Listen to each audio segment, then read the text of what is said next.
పాపాయల్లే నా ముందు కుదురుగా కూర్చుంటే పుత్తడి బొమ్మగా నిన్ను దిద్ది దిష్టే తీయనా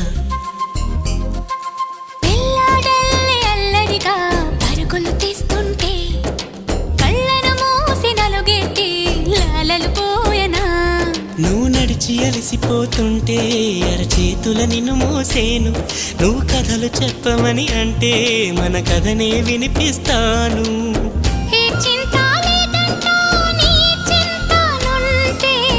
ఏ భాగ్యం కావాలి నాకింతకంటే ఈ దొరసాని నాలివేణి ఇక లోకంలో ఏదైనా పోతే పోనీ